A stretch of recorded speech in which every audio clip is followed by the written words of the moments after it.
Bonjour à toutes et à tous, j'espère que vous allez bien.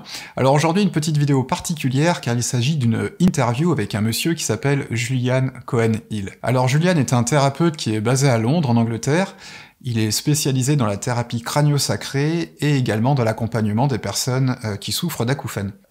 Julian nous fait le plaisir de faire cette interview en français, donc merci à lui. En tout cas, j'espère qu'il va pouvoir vous apporter pas mal d'informations. Alors j'ai découvert Julian en 2018, 2 ans après avoir déclenché mes acouphènes, et je dois avouer qu'il m'a énormément aidé pour passer les moments difficiles qu'on peut parfois vivre avec les acouphènes.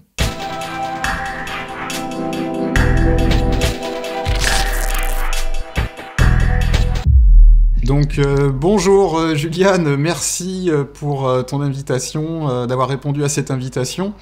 Et encore une fois, merci pour faire l'effort de parler en français pour cette interview. Donc écoute, je te laisse te présenter, c'est à toi. Ok, alors je m'appelle Julien, je suis thérapeute crânio-sacral et psychothérapeute basé à Londres. Et j'ai une longue histoire avec les acouphènes.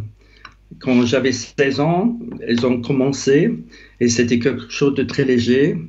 J'étais en train de faire les devoirs à l'école et je commençais à écouter quelque chose. Et après, mes acouphènes sont devenus de plus en plus graves. Et je suis allé au médecin et les messages étaient très souvent « Oh, vous pouvez rien faire avec ça, il faut s'habituer. » Et quand j'avais 34 ans, j'avais passé 2 ans de l'enfer. Les acouphènes ont devenu tellement fortes que je ne pouvais plus travailler ni dormir et c'était vraiment difficile. Et heureusement, une amie de ma mère, elle est venue chez nous et elle m'a dit d'essayer la thérapie crânio-sacrale. Et j'ai jamais entendu parler de ça. Je suis allé chez le thérapeute et après 10 minutes, 15 minutes, j'avais beaucoup de chance. Mes acouphènes ont commencé à changer. Et j'étais vraiment épaté, halluciné. Mais comment est-ce que vous le faites avec une touche tellement légère sur la tête? Et en fin de compte, après 20 ans de souffrance, des acouphènes affreuses, 4 ans, les derniers 4 ans, c'était vraiment difficile. La thérapie crânio-sacrale m'a beaucoup aidé. Et pour la première fois dans ma vie, j'ai commencé à me détendre et je me suis senti vraiment, vraiment beaucoup mieux. Et j'ai continué avec la thérapie. Et après, j'ai commencé à faire les études. Je suis devenu thérapeute moi-même. Et après 1 an d'apprentissage, l'été prochain, d'avoir commencé mes cours, je me suis réveillé dans le silence. D'accord, ouais. Après 20 ans des acouphènes, Ouais. je peux imaginer, pour moi, c'était un miracle. Et c'était la thérapie crânio-sacrale qui m'a beaucoup aidé.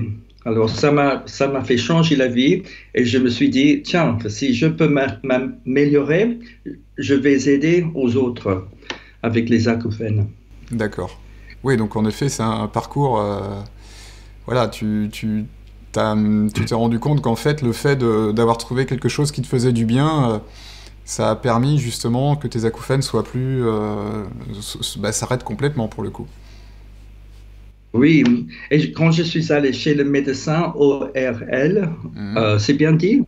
ORL, ouais. Et, il m'a dit, alors, vous êtes assez sourd, il faut mettre les aides pour aider. Les appareils auditifs, ouais. Voilà, merci. Et voilà, au revoir. Et je lui ai dit, mais qu'est-ce qui se passe avec les acouphènes? Je suis venu pour parler des acouphènes. Oh non, il n'y a rien à faire. Il faut s'habituer. Salut. Et j'avais attendu 8 mois pour cet rendez-vous. Et quand je suis sorti de son cabinet, je suis tombé dans une grande dépression et j'ai vraiment pensé qu'il avait raison. Je pensais que j'allais souffrir toute la vie avec les acouphènes parce qu'il m'a dit il n'y a rien à faire, il faut s'habituer. Alors ça m'a beaucoup abîmé, ça a fait beaucoup de dégâts. J'ai tombé dans une dépression profonde et j'avais des pensées noires très difficiles. Comment est-ce que je peux survivre comme ça? C'est trop, je ne peux plus. Mais franchement, malheureusement, j'ai commencé avec la thérapie crânio-sacrale. Et quand j'ai fait mes études, il faut étudier l'anatomie et la physiologie. J'ai beaucoup appris sur le système de nerfs.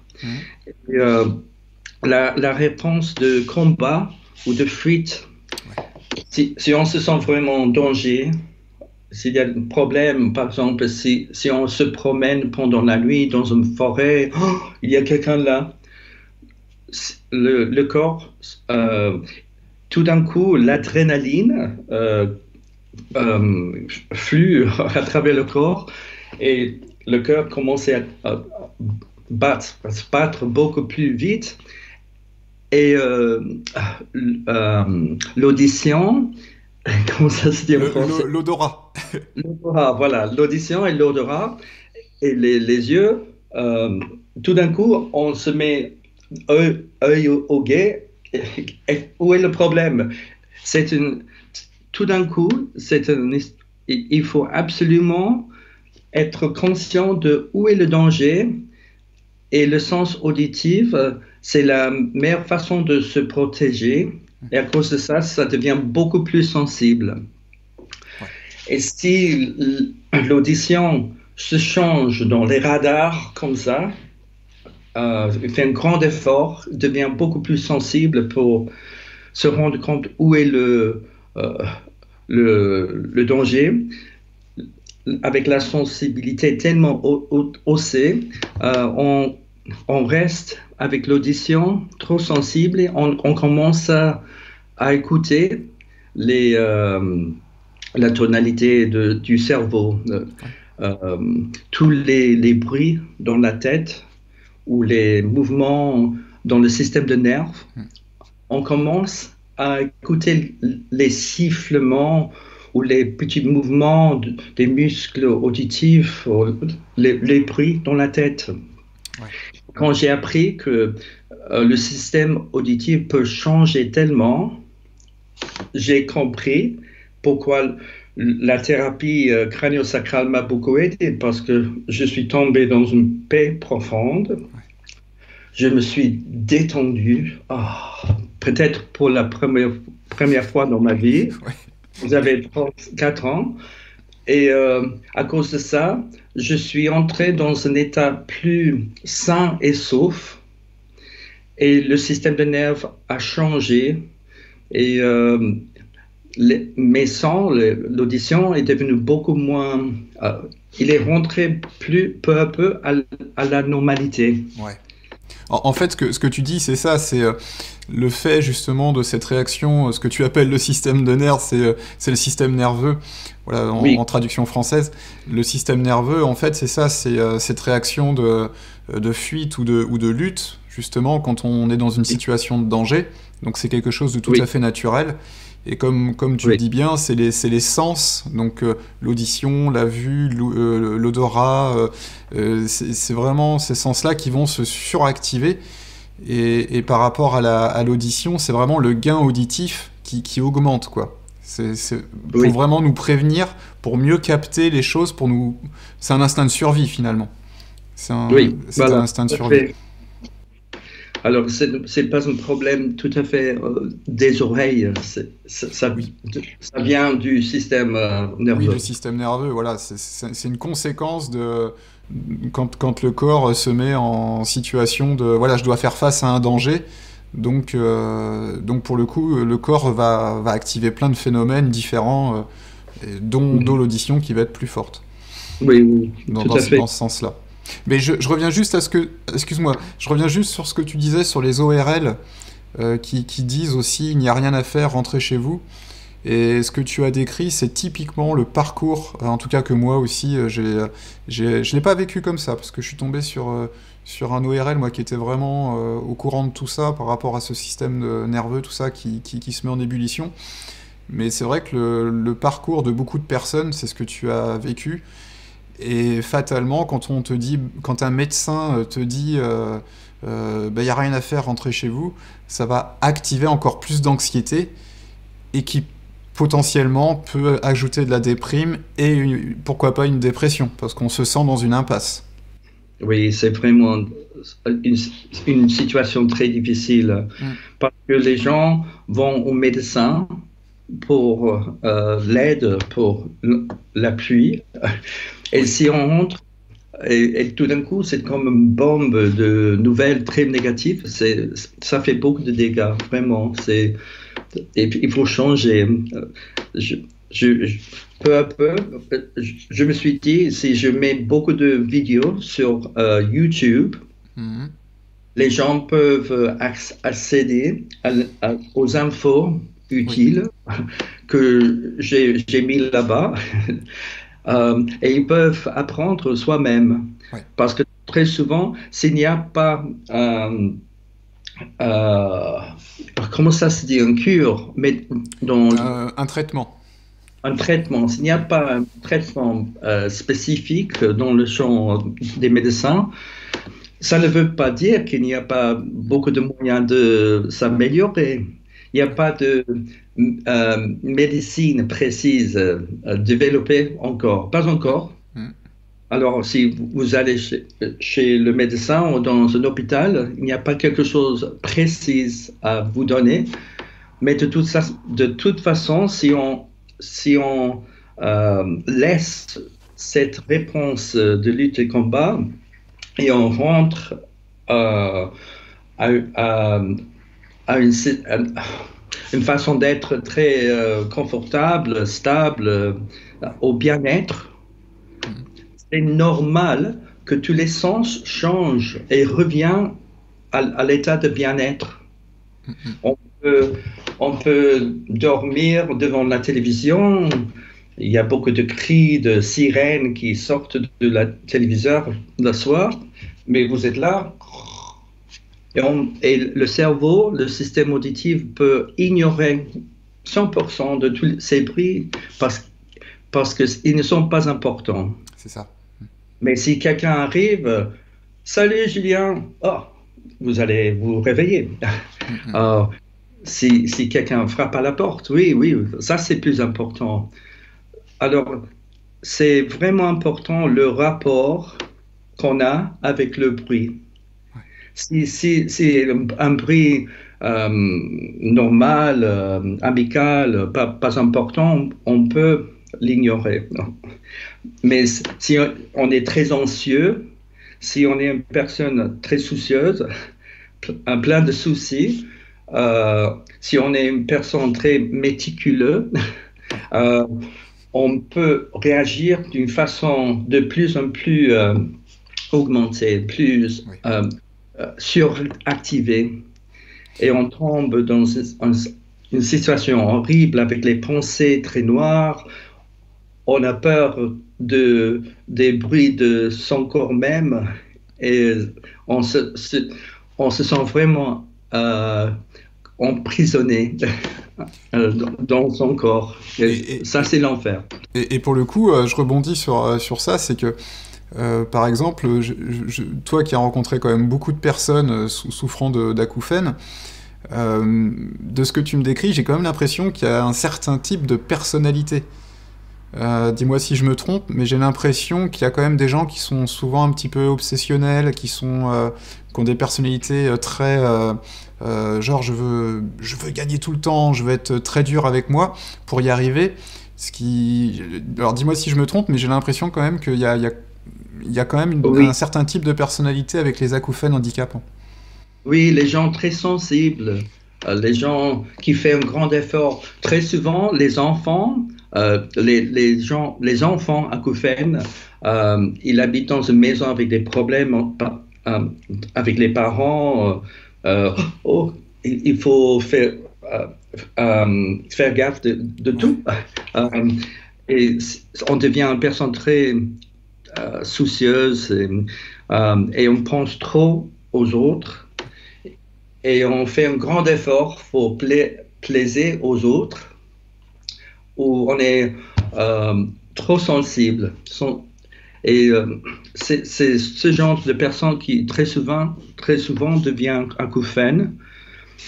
Et c'est intéressant parce que c'est très, très commun, les acouphènes.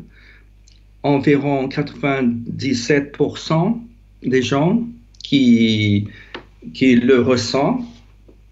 Après quelques jours, quelques semaines, les acouphènes s'en vont. Ils sont là. Pardon. Mais le 3% parmi les acouphènes qui sont très soucieux, avec beaucoup d'anxiété, très particulière, un peu obsédés. Et c'est ce genre de personnes qui souffrent beaucoup parce qu'ils réagissent trop. Ils deviennent ils ont beaucoup de peur et ça augmente la réaction. Et il y a beaucoup de causes des acouphènes. Par exemple, si on va à un concert de rock, oui, et le bruit est tellement fort, on peut faire beaucoup de dégâts pour l'audition pour toute la vie. Il faut faire gaffe. Ouais. On peut devenir sourd, c'est vraiment très grave. Mais la plupart des gens, après un concert de rock, rentrent à la chambre et si on rentre dans la paix profonde de sa chambre, tout d'un coup, le grand changement de beaucoup de bruit au silence, ça provoque des acouphènes très souvent. Et c'est très, très commun que la majorité des gens ressentent ça après un concert. Mais normalement, le matin, le lendemain, on se lève et elles sont parties. Mais les gens anxieuses, les gens très soucieuses, un peu obsédés, ils font un effort pour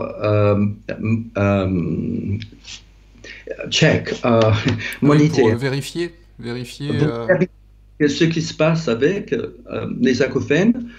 Et si on fait un effort pour le vérifier tout le temps, qu'est-ce qui se passe là? Est-ce que c'est encore là?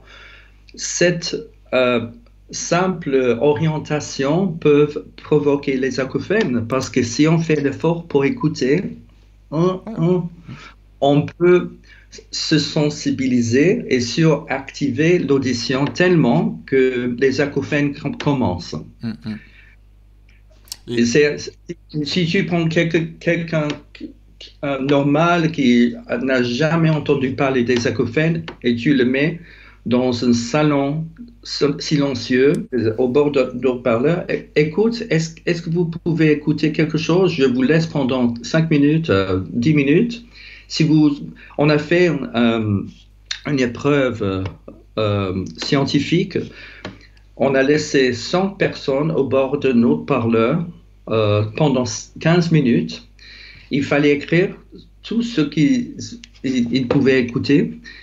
Il n'y avait rien de tout, mais 94 personnes ont écouté les sifflements, les bruits des acouphènes. On peut suractiver les acouphènes avec cette intention d'écouter plus profondément. Et justement, je vais rebondir sur ce que tu dis, parce que on entend souvent aussi d'ailleurs, c'est souvent des ORL d'ailleurs, hein, des médecins qui vont dire ça, que c'est les pertes auditives.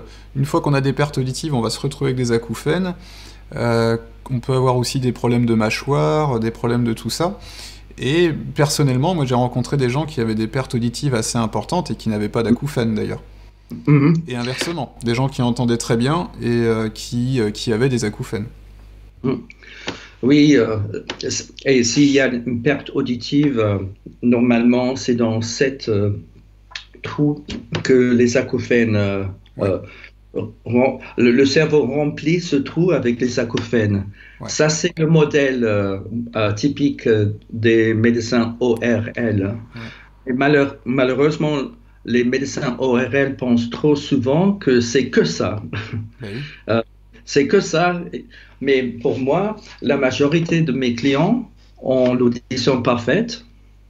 Très souvent, je dirais 70%, ils vont, ils font les épreuves auditives et ils ont l'audition parfaite, mais de toute façon, ils ont les acouphènes.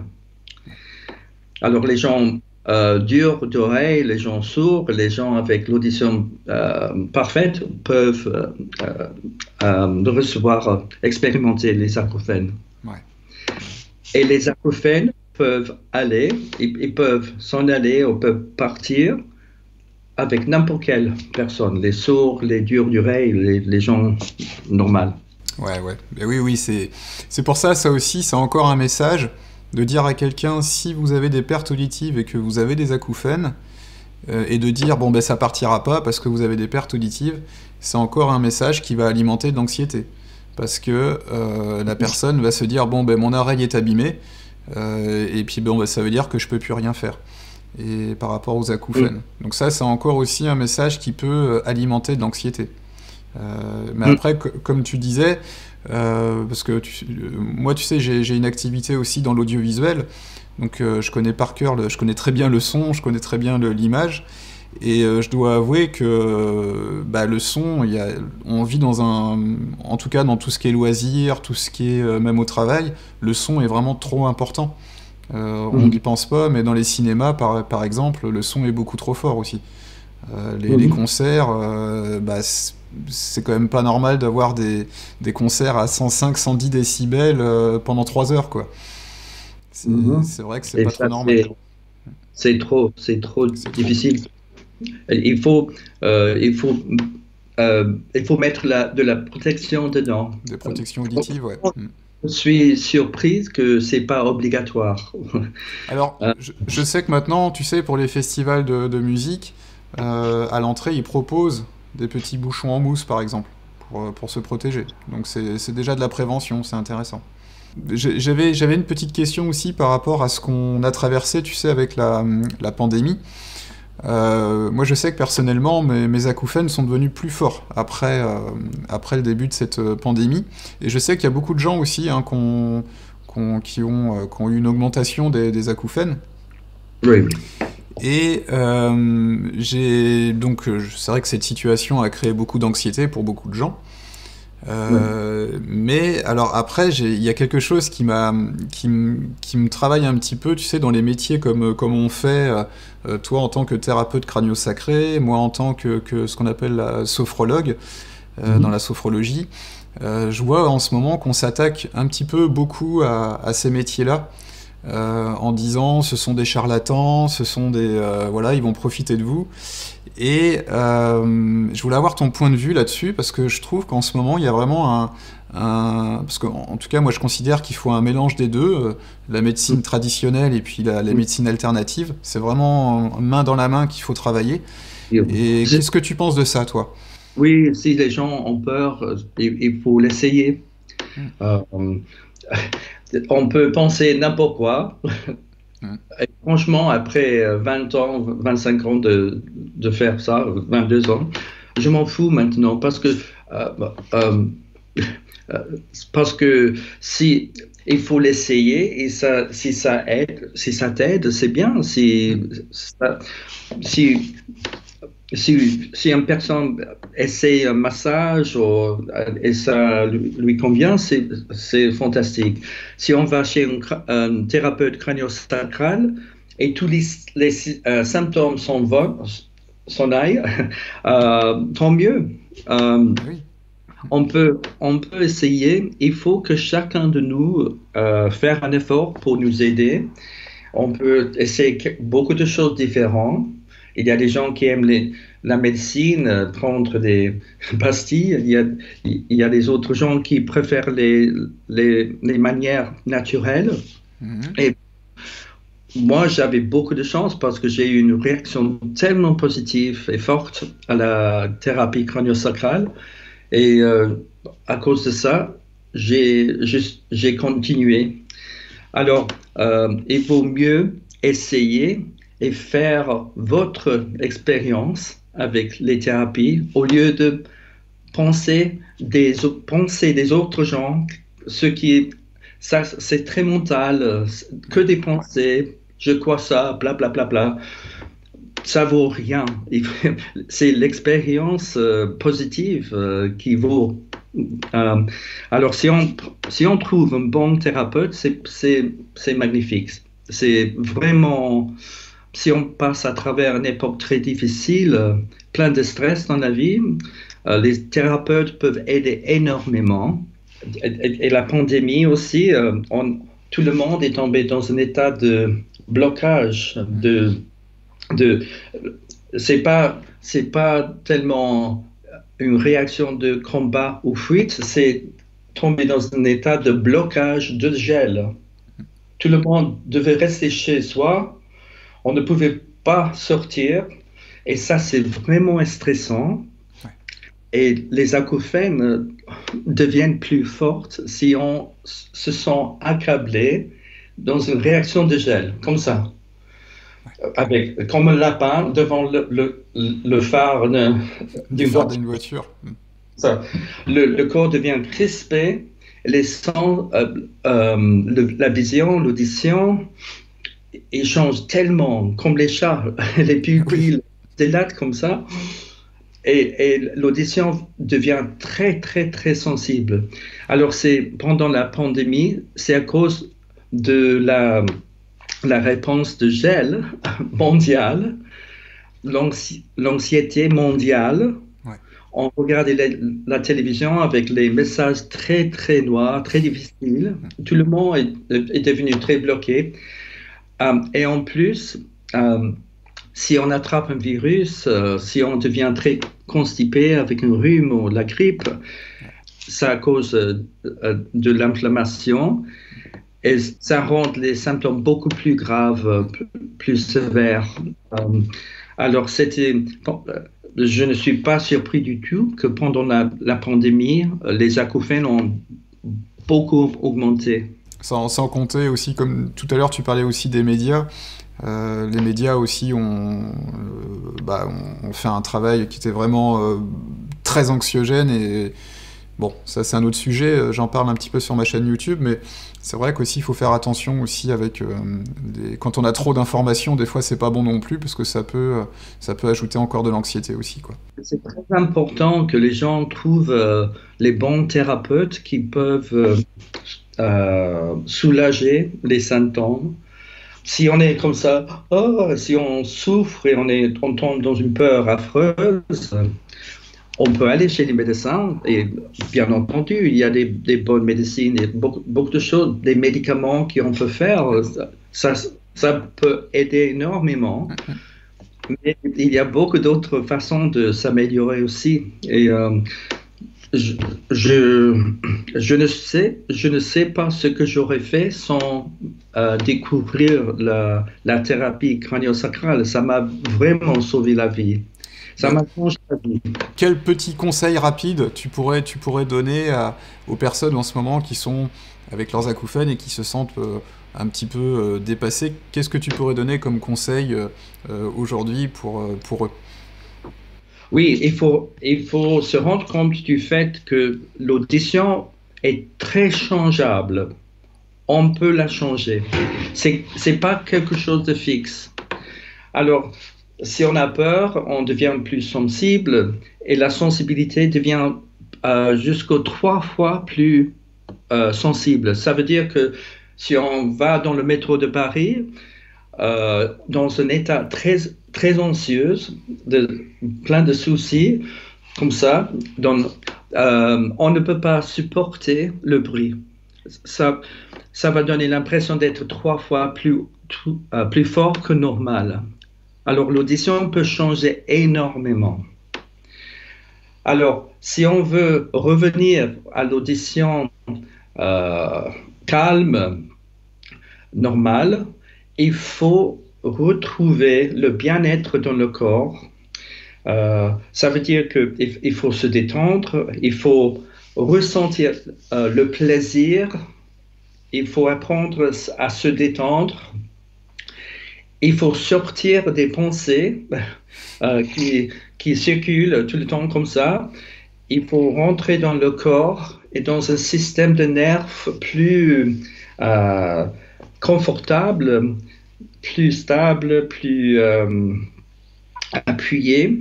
Alors, pour moi, je dirais c'est presque, c'est très important de trouver les yoga, tai chi, les sophrologues, les craniosacrales, les thérapeutes corporels pour revenir à un système de nerfs normal et confortable. Alors, sortir, mon avis, c'est il faut sortir de la tête et revenir au corps, chez soi, dans un état confortable. Et il faut ressentir le calme, le plaisir dans le corps, safe, la sécurité. Il faut sentir de la sécurité dans la vie, dans soi-même. Ça, c'est vraiment important. Et j'ai fait des recherches sur le système de nerfs et j'ai appris qu'il y a quelques régions de le cerveau très importantes pour les acouphènes.